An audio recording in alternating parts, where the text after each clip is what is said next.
What's up, and welcome back to the Kinda Funny screencast. Of course, I'm Tim Geddes, and I'm joined by the big dog, Kevin Coelho. Sup, dude? Game over Greggy himself, Greg Miller. Buongiorno. And the Nitro Rifle, Andy Cortez. What up, dog?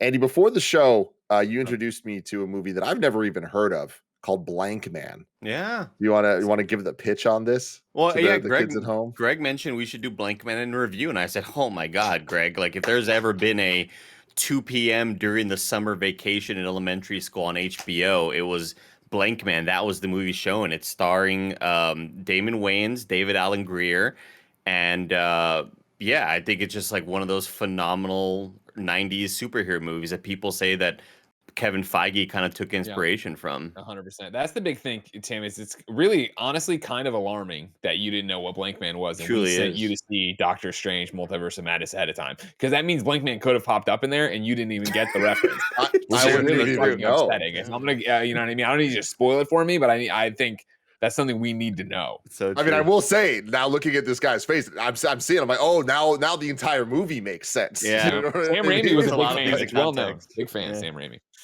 Yeah, I have never, like, I'm looking at the poster, Kev, if you could bring this up, I sent it to assets. I have never seen this in my life. Like, this rings no bells. Like, this feels like one of those unbelievable, like, it's the opposite of the Mandela effect, where it's just like this, it feels impossible that this movie existed. I didn't know about it, but I definitely before we did. go any further, I mean, yeah, Blankman's right there, of course. Damon Wayans. You do know Meteor Man, right? Mm-mm. Oh my God. Is it all in a connected universe? It might be. We don't. I don't think they ever. It was before the idea of a connected universe. We need to get Damon Wayans or the other guy from Meteor Man. That man, Kevin. that comedian. I forget who that comedian was. Kevin, can you by any chance cut back to the Blankman poster? Absolutely. By any chance? This is Christopher Nolan took inspiration from this for his posters for the Dark Knight trilogy. Yeah, the sort of ground looking up at the skyscrapers. Now, hold on, Kevin. I'm gonna send assets here. Unless you want to Google Google cut back for that the joke. Meteor That's Man. what you needed, huh? Good job. Kevin, in assets, there's the image for Meteor Man. If you can pull that up, if you can. This was like a section in Blockbuster of like superhero movies that were, like they had what? Pluto Nash was probably in there too. Pluto Nash was like 10 years later, I feel, but I see what you're saying. That was phase 2 of this universe. But there was also the one where the guy, like, one of his powers is digging, and he just Mystery Men. Mystery Men, right? Mystery Men. Same world. We could just connect all of them together on our own. You know what I mean? We could make them a universe. But I have found Robert Townsend, who is there as Meteor Man, on Twitter, and I'm going to tweet at him right now and ask him Blankman Meteor Man. Ask him when we're going to get Blankman v Meteor Man. Dawn of, I don't even know when. Whatever, guys. Who gives a hell? This is the Kind of Funny screencast where every week we get together to talk about the latest and sometimes the 90th of movies, TV, and trailers. Of course, you can get it on youtube.com/kindafunny or roosterteeth.com. You can also get it as a podcast by searching your favorite podcast service for Kinda Funny screencast, and we'll be right there for you. A whole bunch of stuff going on right now. We have our spoiler-free Doctor Strange in the Multiverse of Madness episode live right now.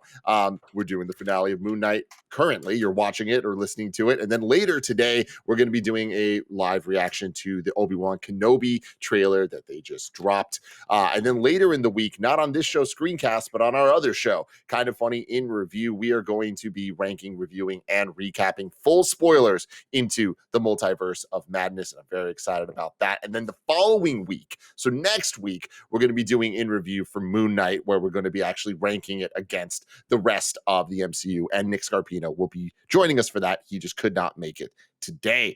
Today we're brought to you by ExpressVPN, Chime, and Babbel, but those are ads that our Patreon producers will not have to hear. Anonymous Molecule and Fargo Brady, we appreciate all of you so very much. And if you want to join that illustrious crew, and if you want to get this show ad-free and watch live as we record it, you got to go to patreon.com/kindafunny. Let's get into it. Moon Knight, episode 6, Gods and Monsters. Andy Cortez, I want to start with you. What did you think about this season finale?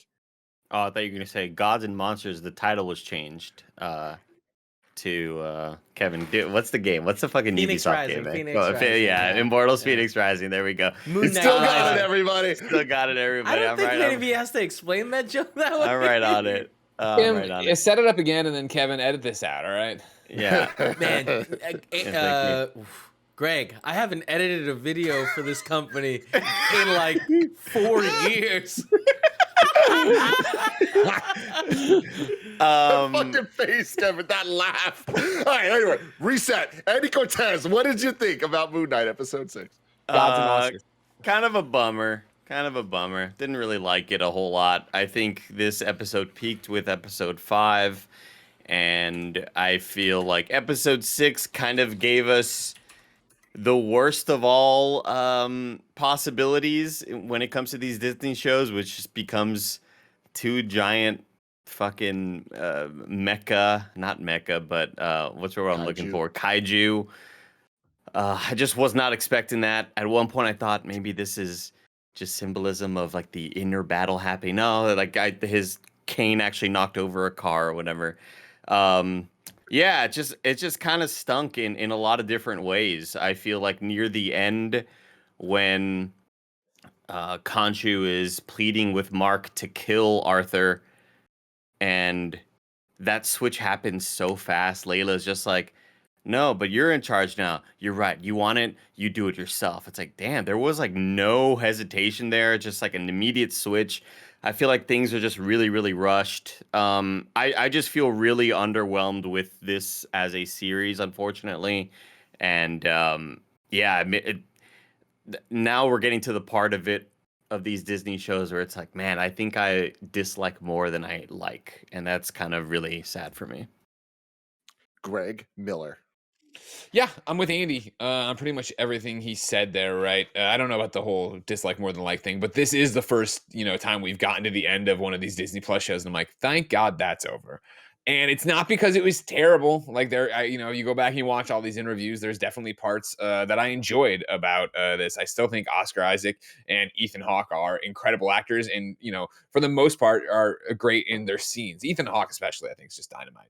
And I know we're gonna do it next week, the whole thing. So I'm trying now. I'll bring it back in time. I'll bring it back in for this episode. I thought this episode kind of encapsulates though everything I'm talking about in terms of my ride with the Moon Knight, where it was like, there were parts I thought that were really cool, and then there was a lot where I was like, this is lame. And I think even to the point of like, where we've talked about before, like, okay, well, at least this isn't, the usual Marvel thing of just fighting somebody who has the same powers as you in the same suit or you or whatever, right? Like, I feel like this gets to at the end when Moon Knight and Layla are running down the alleyway fighting Ethan Hawke with the staff. I was like, this just doesn't hit. I think Layla's costume's fucking awesome. I think that's really cool. Like, this episode, to encapsulate and get on to Tim's thoughts and whatever, like, this episode for me was like, I'm watching, I'm just like, God, I really wish this had been a movie. I really wish, rather than this be 6 episodes, some which were great, some which I thought were really flat, this would have been a condensed hour and a half, 2 hours, really great special effects budget to get in there, really knock it out of the park and go. I just thought that this episode, was all over the place, and it didn't work for me. Kevin. As far as this episode goes, I thought it was fine. For the most part, I think it was like, oh, this is interesting and enjoyable. There was the big giant god fight. Was a bit much, but I mean, I was able to, like, I don't know, look past it, I guess. But yeah, I think this episode was all right, and I am a little pissed off with like the way they introduced that. Like, are we in full spoilers or? Yeah, it's screen. Yeah, just making sure. Yeah. The way they introduced that third personality of like, there was a third one. It was like, all right, that means the afterlife sequence like doesn't make any sense to me. So that's, but that doesn't matter, I guess. I don't like when a show can just do that and just be like, there was a secret the whole time. That, like, same thing too. I thought it was. I mean, I know we're getting into more. Kevin, if you don't mind me piggybacking off your thoughts, go for it. It was the same idea, right? Of like, okay, cool. They're united. They're switching back and forth between Steven and Mark in the fight and talking to Khonshu. And I was like, all right, this is cool. And then when they started fighting and we're seeing everything, I'm like, all right, this is cool. And then for it, to be like, all right, he's pinned down. How's he going to get out of this jam? Oh, blackout. Everybody's done. I'm like, oh, okay. Like, you're not going to show that. You're not going to show in the finale. You're not going to show that. All right. Tim. Oh no, I mean Do you that have was any it. more thoughts? Yeah. Sorry, I jumped off, Kevin. I screwed Sorry, I everything up. It's mean, fine. but that was it. Kevin, Like, edit that out, will you? When you get this, edit that all out. like this episode, I thought was one of the better episodes of the season. I'd probably put it as my like second favorite episode, but that's not saying much for the season and the series as a whole. And we'll discuss that further later, I'm sure. Timmy. Yeah, I thought that I've been saying that Moon Knight to me so far has been the most consistent Disney Plus show in terms of every episode's been the same level of quality, and I think that this is the one that kind of took it down for me from saying that. Like I think a lot of the consistency quality wise was lost, but I do think in terms of storytelling was still there. I feel like this is a perfect example of what a 3 out of 5 is to me. Okay for these Marvel Studios projects, because there's a lot that I liked from this. There was very little that I absolutely loved from it, and on the flip side, with the negatives, there wasn't anything that I really hated, but there was a lot of stuff that was just kind of like, oh man, that was not good. That was pretty bad actually. So I think it all kind of like meshes together and just being a fine low tier of the MCU project for sure. And I can see some elements of it that one day we might look back on this and think of it more fondly than we do right now, because I keep reminding myself like this is the first time that we're getting these new stories. This is the first origin story we've gotten in a TV show, and I think we're still kind of in the learning phases of what that looks like. We're just so far into superhero movies and shows and stuff that origin stories kind of need to do something that's like special and really cool and unique and new for us to care, because we've seen hundreds of them at this point. And I think that this did a good job with that, with the culture elements of everything and getting into the more religious sides of things. But I think at the end of the day, the show, unfortunately for me, ends up teasing and hinting at things more than it actually does the unique thing. Yeah. And it's like, I'm extremely excited to see more of these characters in future projects. And, you know, when we look at the MCU, like that's what they do well. But I feel like Moon Knight being a standalone thing, and a lot of its strengths kind of being its independence from the rest of the MCU, I'm a little let down by this as just a standalone project when you start getting into the DID stuff and getting into just the more psychological, what's going on, what's real, what's not. I like that they played with the tropes and the expectations that we had, and I like that at the end of the day it wasn't all just a dream, but like they still got to kind of play around with those elements. I just think that this episode left me wanting more, but a little upset that I didn't get it in this episode in particular. Yeah, you weren't fulfilled in wanting more, which I think is how not every MCU and expanded to MCU projects. Like that's how a great MCU project, you get to the end, you're like, that was an awesome movie. Then you sit in those end credits, you go, holy shit, I can't wait to see what that's going to lead to. Whereas, yeah, with this one, like, you know, because of the way we, specifically me, watch these, right? Because I'm an old man now with a child. Like I wake up and watch them in the morning, right? And Jen's already at work, whereas when we're on paternity leave, she could watch with me and stuff like that. And so this is one of those ones that it's at the end now, and I'm going to give her the synopsis. Like this is not something I'm going to encourage her to go watch. I don't think there's any need for. You know what I mean? When Moon Knight pops up in Secret Wars or whatever it's going to be, or if Moon Knight season 2 is really good or something to that effect, I can recap this pretty easily of where we're at and why it's going. And I don't think you miss as much from, again, to your point, Tim, it makes me wonder, leaving these, like, do origin stories work as these shows? Can they work as these shows? Like, you know, one of the strengths of, I think, WandaVision, Winter Soldier, Falcon Winter Soldier, like Hawkeye, right, was the fact that we already knew these characters. So I was down to spend time with them and have them have introspective beats. They're just sitting around talking to new characters. I was like, oh, that's cool. I've seen other stuff. Whereas with Moon Knight the whole time, I was like, all right, like, I don't like Layla. I think at the end, I actually end up like it's one of those weird things where at the end of this, I'm with you, Tim, where I'm excited to see whatever happens to Moon Knight in the MCU from here on out. And I'm excited to see whatever happens to Layla. Like, I did like Layla's outfit. I did think it's cool to have her powers. I did think, you know, while incredibly on the fucking nose with the, are you an Egyptian superhero? Yes. It was like, all right, like, cool, that's not going to win you points with everybody. Marvel's going woke, yada, yada, yada. It still was cool, and it still was nice to see the inspiration in that girl's eyes and stuff like that. And like, I liked her hair down, and I liked the costume, and I liked the power. Like, I don't know what the powers are exactly, I guess, but like, I'm excited to see more of them doing superhero-y stuff. Yeah, but I think that's the thing that is interesting to me with this, and why I keep saying that like we are in the newest version of phase 1 that we've ever had. Is we're in the building process now. So it's like that's kind of going to be the thing until we see them in more projects, and we need these like kind of building blocks for Moon Knight to matter to us in the same way Wanda mattered, because we saw her in other projects and didn't care about her, and then cared about her in WandaVision. But see, that's my point. Is I think it works better as a movie than it does as a series. I think I didn't need to spend this much time with them to get to this. See, I think we did, because then we get the different personalities of it, where a movie wouldn't have been able to focus on Stephen Grant as long as they did and have us actually care about him as a character, and then the back end of it kind of making us care more about Mark, which I don't think I care about Stephen more than Mark, but I definitely, by the end of it, like I am extremely excited that we have fleshed out characters for at least the two of them, and they're working together, the switching suits back and forth and switching personalities back and forth, and like skills and skill sets back and forth, I think is a great setup that you don't really get in a movie. And I think that that's the other problem, is where we're at with superhero projects overall, is that every single time we watch one of these shows, it's like, oh man, it should have been a movie. And we watch some of the movies like, oh man, this should have been a 10-episode series. And it's just like, I just feel like there's a lot of this stuff. So it's easier for us to be critical of a lot of it with good reason, because there's a lot to criticize. But I mean, not to get in the weeds of it stuff, I just disagree with you on the fact they couldn't have done the personalities justice, because Guardians of the Galaxy gave me a movie filled with characters that I got introduced to and loved by the end of it. And like, I'm crying for Yondu at the end of a 4-hour journey for 2 movies, right? And there's a character arc in that where he's not the main character. I think they could have easily distilled Stephen and Mark down and actually made it faster. Go this, maybe not has given me the weird, as much weird time of going to the guy's house to get the thing.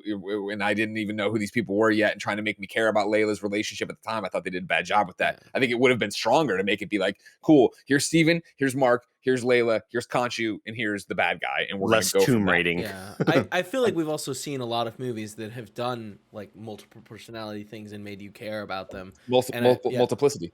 Michael Keaton. That's different. Good movie. Different kind of thing. Not a good movie. It was multiple personalities though, wasn't it? Multiplicity definitely played after Blankman on HBO. Before we keep going, let me tell you about our sponsors. Shout out to Babbel for sponsoring this episode. For most of us, learning a second language in high school or college wasn't exactly a high point in our academic careers. Definitely not me. I took Spanish, didn't do well in it the first time, did okay the second time. You know what? We'll move on. Now, thanks to Babbel, the language learning app that's sold more than 10 million subscriptions, there's an addictively fun and easy way to learn a new language. Whether you'll be traveling abroad, connecting in a deeper way with family, or you just have some free time, Babbel teaches bite-sized language lessons that you'll actually use in the real world. Greg Miller has been learning French little by little, and now when he goes back home to Canada to see Jen's family, he'll be able to communicate better. Isn't that a lovely situation? Babbel's 15-minute lessons make it the perfect way to learn a new language on the go. Plus, Babbel's speech recognition technology helps you to improve your pronunciation and accent. Right now, you can save up to 60% off your subscription when you go to babbel.com/kindafunny. That's BABBEL.com/kindafunny for up to 60% off your subscription. Babbel, language for life. One more time, babbel.com/kindafunny. Shout out to ExpressVPN for sponsoring this episode. Using the internet without ExpressVPN is like walking your dog in public without securing them on a leash. Most of the time, you'll probably be fine, but what if one day your dog runs away or gets dog-napped? It's better to be careful, especially when it's as simple as using ExpressVPN. We've been using ExpressVPN here at KindaFunny for years now. Me personally, I've been using it, and I know that my internet browsing is secure. It just gives me that peace of mind that I need. Every time you connect to an unencrypted network in cafes, hotels, airports, your online data is not secure, but ExpressVPN creates a secure encrypted tunnel between your device and the internet so they can't, and it's great. I use it on my desktop, I use it on my phone, I use it everywhere that I use the internet. It would take a hacker with a supercomputer over 1 billion years to get past ExpressVPN's encryption. You can get an extra 3 months of ExpressVPN at expressvpn.com/kindafunny. That's expressvpn.com/kindafunny, expressvpn.com/kindafunny. Shout out to Chime for sponsoring this episode. No one likes waiting on a paycheck, especially when you've got bills due. Good thing there's Chime. Now you can get your paycheck up to 2 days early with direct deposit. That's up to 2 more days to save, pay bills, and generally just feel good about your money situation. But Chime is more than just about getting paid early. It's also an award-winning mobile app, checking account, debit card, and optional savings account. So what are you waiting for? Hopefully not your paycheck. You can get started with Chime today. Applying for a free account takes less than in 2 minutes. You can get started at chime.com/kfgames. That's chime.com/kfgames, chime.com/kfgames. Banking services and debit card provided by the Bancorp Bank or Stride Bank NA, members FDIC. Early access to direct deposit funds depends on payer. She touched my Go Tim, for it, Andy Cortez. What do you think about this whole Disney Plus tweet deletion thing? Initially, Disney Plus, ew. Dude, that's a different Twitter account. Initially, Disney Plus tweets out, check out the series finale for Moon Knight. That tweet gets deleted. It changes to check out the season finale of Moon Knight. What are we pulling from that? What are we thinking's going on? I mean, what we do know is like there's no official project for a season 2 yet, and Oscar Isaac doesn't have a contract signed for it. Like, this is the new era of MCU where it's kind of contract or project by project based. So there is no actual plan, but obviously the post-credit scene is teasing something. So I imagine we'll see that. Is it a Moon Knight season 2 or is it a Midnight Suns project or something else? We'll have to wait and see. But I don't think that tweet necessarily Halloween special. And Werewolf by Night, which again still not officially announced, but it's coming this Halloween. I wouldn't be surprised if we see Moon Knight there for sure. I'll tell you what bums me out a bit about this series is that it's sort of the same feeling I get whenever we get an awesome character or an awesome actor cast as a villain and the villain gets killed off. You're like, well, that's the last we'll see of that villain in this whole sort of saga and universe. And I kind of feel that way with Oscar Isaac, but more along the lines of, damn, this show could have been amazing. This show, like, having Oscar Isaac in this lead, I think he just does a phenomenal job, and I love watching him on screen. And I just don't feel like much of the, just don't feel like much of the show really kind of backed up needing an actor of that caliber. And I wonder how much less I would have enjoyed it if it wasn't Oscar Isaac. Like, would I have thought this was like a complete waste of time? That part of the show kind of does bum me out a bit. When I see some of the action sequences, and I think some missed opportunities, just visually, and it's something that I think I mentioned in one of the earlier episodes when I was talking about, like, I kind of wish Moon Knight would summon the fucking crescent moon dagger things or whatever. I wish you would summon them like Hela in Thor Ragnarok in a sort of magical way and kind of have something visually interesting to look at. His chest, like, yeah, but like, and he can pull out multiple ones, right? But it doesn't look cool. Like, it isn't visually stimulating or fun to watch. Really, it's just a dude in a white suit fighting other people. And then we see Khonshu doing this cool, like, Johnny Cage shadow kick, like, sick. Drift in between people. And it's like, man, what? I wish he had that. I wish Moon Knight had that sort of power where it's almost like a Nightcrawler sort of thing where we're making the combat look more fun and engaging. And I just feel like there's a lot of missed opportunities there because other than that, it's like this whole time we just kind of watch a dude in a white suit fight, just like we would have seen Captain America, or just like now granted, he has like a grappling hook and some other weird shit that we saw there near the end, but it just felt like a missed opportunity completely for me. Yeah, Moon Knight, the character itself is probably my biggest letdown of this entire series, where I'm right there with you. They just didn't do enough interesting things, or they did things that just, I feel like they didn't take enough time to kind of define his power set and what exactly is going on, so that in this episode, we see him just flying across the desert. You're like, what is happening? And I feel like that is a major bummer because I am so invested in the Steve and Mark kind of dynamics and them using their different skills as humans, that seeing them in the different suits and having the different fighting styles and stances and stuff I really like. But the Moon Knight character, the Mark Spector Moon Knight character, I feel was very ill-defined in this. Greg? And that was one of the things I thought was a missed opportunity, right? Where when we started the show, right, at the end of episode 1, he's suited up, right? He beats the shit out of that thing in the bathroom. And I remember us being talking about how cool it was to see the suit, and then it wasn't a delayed thing that he gets to the very end, yada, yada. And I think I was expecting, to be, all right, great. That means they're going to be really upfront about what he's doing and who he is and yada, yada, yada. And to not have that and have the powers ripped away for what was it, 2 episodes he was powerless? And I guess if you count this one, 2.5, it was like, okay, like, I'm not in here just for special effects and superhero shit. Like, obviously I want the character development, but I don't think they developed who Moon Knight, the superhero, is, which again leads, I thought there was a couple, and I hate using cringe, but there was ugh moments for me, or eye rolls, right? Of like, you're the only real superpower I ever had. When he's talking to Steven, I was like, all right. Yeah. All right. I don't know. Do we need that one right Super now? healing I seemed like really that. useful. Super healing seemed really useful, you know? Yeah, exactly, right. That helps you out in the long run, right? But then the same thing of like things I thought were fucking awesome, right? When again, Ethan Hawke, who's awesome, and I still want the Before Sunrise, the Sunrise trilogy in review. Tim, don't be a coward. But when he's like, I wrote it down. I don't need to show you my papers. You need to show me your soul. I was like, oh, that's fucking dumb. Now, a big gamble on his part to be like, all these fucking guys with guns he's gonna get on and be like, it's fine, it's fine.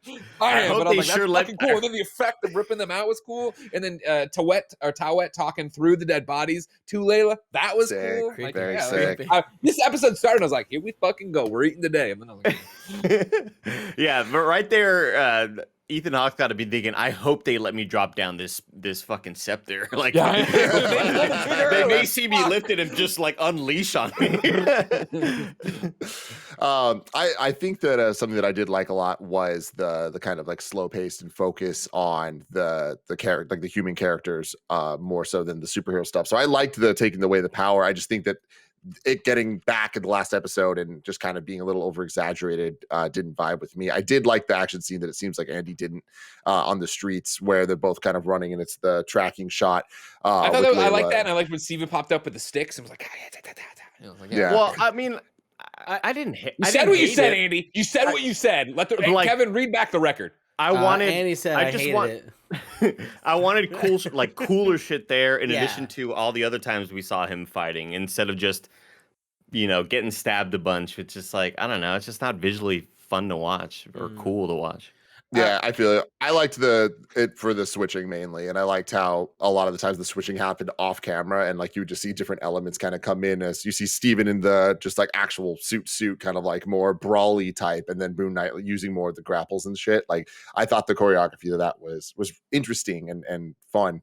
Andy? Now him fighting Ethan Hawke and turning into Mr. Knight to Fall sort of faster. be freed from him and then go back into Moon Knight to bring out like that shit is really cool and fun, and there just was not nearly enough of that. Like it kind of reminds me of like when a visual effects person really wants to make a story-based movie and the visual effects are all great and there's just like not any good arcs to any of the characters or any of the plot, or like nothing's interesting story-wise, and you go, damn, you probably should have gotten someone to help you out there. Like I wish that this show kind of had more help on the like stunt action choreography side of things. It just was not. It could have been redeemed in some way for me if it was just at least cool, which is like a reason why I kind of enjoyed Eternals, because I thought most of the movie was a major letdown, but damn, I really enjoyed the action. And like, that's somewhat of a saving grace. And I just didn't have that here, unfortunately. Yeah, so you bringing up Eternals is the next point I was going to make, where I think that this show did a much better job of introducing us to kind of like history and culture side of things that we haven't seen before in the MCU, and kind of using that for the story. Whereas I feel like Eternals kind of like flirted with it and kind of said it was doing that more than it was actually doing it. Like I like the use of the avatars and the gods. There's a lot of concepts that are now introduced that I think are really cool, and I think that some of them were well done in this.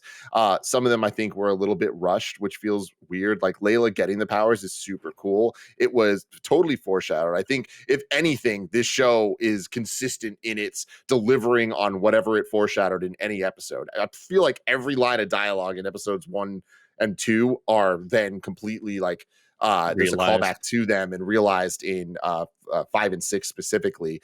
But I do appreciate this kind of having the 1 and 2, 3 and 4, 5 and 6 all kind of feeling like mini arcs within the whole thing. But I think that the show's greatest success is making me really care and like both Mark and Steven, and having them be together feels like a good like power scale set for where they're at with this. And like introducing the Jake character in the post credits, still working with Khonshu, looking dope as fuck in that suit. Shout out to Khonshu, happy he's still alive. But I'm excited to see how Jake gets introduced into this, and eventually getting the three of them kind of bouncing back and forth and using each other's skill sets with different suits, and hopefully in a place that the choreography and all that stuff can be the point, as opposed to having to do all the heavy lifting of explaining Mark's backstory and Steven being created and all this stuff. I feel like next time we see these characters, the backstory of Jake, I think, is going to be a little simpler to just jump in and get to quickly, as opposed to having to do the whole what's real, what's not, psych wards, all that type of stuff. I also think that the subtitles kind of screwed up one of the moments near the end where it was clearly Jake talking. They always do.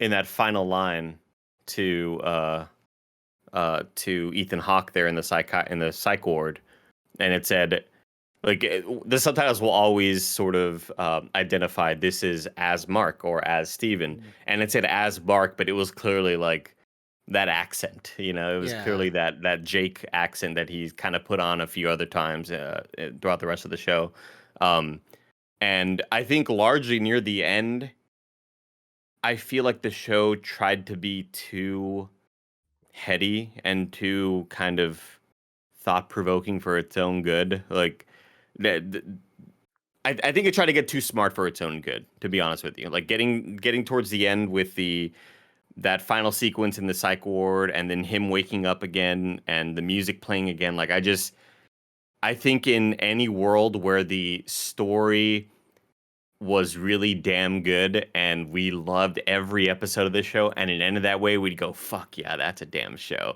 But I just don't feel like it was warranted, you know? Like, it tried to be kind of too cool of an ending for what the rest of the show actually was for me. I kind of want to like contradict what Tim is saying about like the way its story, like the way it built like on the Egyptian lore and whatnot. I kind of feel like this movie, like, it mostly focused on like, we don't need to explain anything. They have avatars, and like, you can move on and go past it, and that's cool. But I feel like doing that created plot holes, like with the like what the pantheon of Egyptian gods. They Ennead. Yeah, Ennead. Yeah, the Ennead. Yeah, like. I was like, oh, okay, it's clear they're in cahoots with Ethan Hawke's character, right? But then at the end, it's like, oh, they're not. And it's just like, okay, I guess they're just stupid and, like, decided not to look further into things. But exactly. You guys are... no research. When one guy asked the one guy we'd seen before with Ethan Hawke, what's going on? I was expecting him to be like, oh, you're all fucked. And then he's like, oh, shit, it was that guy. It was Ethan Hawke. Like, and like... But like, we're laughing, but it's like that's a problem. That's bad storytelling. And then we also have the pretty easy to outsmart you all. You never asked any follow-up questions. You never even looked at what he was doing in the desert. You have all this power. Why didn't you look at what he's doing in the desert? Right, it was right there. But also, what was the deal with Ethan Hawke's character? He just decided to go on this mission on his own, and was like, he wasn't talking to Amit. Like, he just thought of this mission on his own. I guess he found a scepter that allowed him to balance the scales. And then he was ready to die, and Amit, for whatever reason, goes against her, like the rules that she has for herself of, like, she judges people not just for the crimes they have already committed, but the ones they're going to. And then she forgives Ethan Hawke for the crimes that he's committed, even though he's like, I've got a whole bunch of other people. It just, like, the characters' decisions to me, like, leave a lot, like, of be desired. Like, a lot to be desired. There's a lot of hand waving happening, and that kind of bums me out. Some of the points you just raised, sure, you know, okay, I can get that. Like, I can't explain the scepter. I'm sure somebody can. They will in the comments for you. But one of the things you need to go to, one of the sacred tomes, of course, is Ghostbusters Afterlife, where, if you remember, it turned out, right, Ivo Shandor had been working trying to bring Gozer back, and you thought they would have been tight, right? But when spoilers for Ghostbusters Afterlife, when they meet right there at the end, Gozer just immediately rips them in half, right? So these gods, man, they're getting summoned because somebody's reading a book and they're like, man, my life fucking sucks. I got burned by Khonshu. Everything, I'm hot, and I got great hair, and I can walk on glass, no problem. But instead, I got burned by Khonshu. I'm going to open up the sacred text here and be like, oh, man, this Amet seems like a pretty cool god. I'm going to go worship that. I'll go find the scepter. I'll go find the little flying beetle scarab that'll take me where I need to go. Like, he's going through and doing a little bit of tomb raiding there on his own. You know what I mean? He's reading these bits. And then he gets there and he's like, hey, whatever you say goes, alligator woman. And she's like, you know what? You're already kind of whipped by me. So why would I kill you? Like, help me out first, then I'll kill you later. But the whole thing is Amit was killed because she was like a radical, right? And it just, I feel like the character they set up would have been like, all right, fuck you, and then we would have moved past it. As she said though, like right, like in 2,000 years, she's had time to think about this. She had somebody that like I tried this That's once. true. She did say didn't that, go yeah. my way. I've been sitting here, my little stone guy, going think. What do I want when I get out? Time to break the rules. She was like, "Laters, Gators." Exactly. She's an alligator. She is. She is. Yeah. Dude, She did the whole design, fantastic, man. I love the look of sorry, what was your name? Amit. Blanking on it. Amit. Yeah, love that. The hippo looked great. Khonshu's awesome. I really love the creature design throughout this entire show. Yeah, same. And Again, it's very obvious where the CG budget went. I thought they looked fantastic in all sorts of different lighting. I think that's always a thing. It's like, sure, they may look good with that. Khonshu may look good in the dark with that one light source on him, but will he look good kind of anywhere? And I thought they all looked awesome. I don't know. I kind of wish all of the animals now, because honestly, the hippo looked great talking. It was the gator talking that kind of threw me off, because I love just seeing a skull of Khonshu, right, without any movement. It's just him speaking, and I think that works perfectly for that character. I guess when I see Taweret, her talking, that worked for me as well. But seeing Amit speaking and like trying to enunciate with like different vocal and mouth movements, it was like weird. It was pretty odd. Yeah. She looked great though. What I'm curious about is, has Khonshu always looked like that, or because when Amit came out, good, right? she was like, "Oh, you look like shit," and I wonder if it was like because he's like been in trouble with the Ead. Ennead. You think he was a big? You think he was like a big toucan at one point? I mean, his little statue looks more bird-like than skull-like. Skinny. Yeah. So I wonder skinny, if just like he hasn't been properly taken care of, and his like body is decayed, and that's why he's just a little skull. It's a cool design. I like it. Really cool. Little skull, get out of here. Well, there you go, everybody. Let us know in the comments below what you thought about this. Remember, we got more Disney Plus shows coming up. We got Kenobi starting May 27th, and we will be doing weekly reactions to that. And then right after that, June 6th, June 3rd is The Boys. Season 3 starts. Shoot. So we're going to be doing that. And then June 6th is Miss Marvel. So there's about to be a whole lot of cool stuff coming your way right here on the Kind of Funny screencast. And again, anytime there's those trailers, we're going to react to them, everybody. Until next time, go watch Blankman. Later, Gators.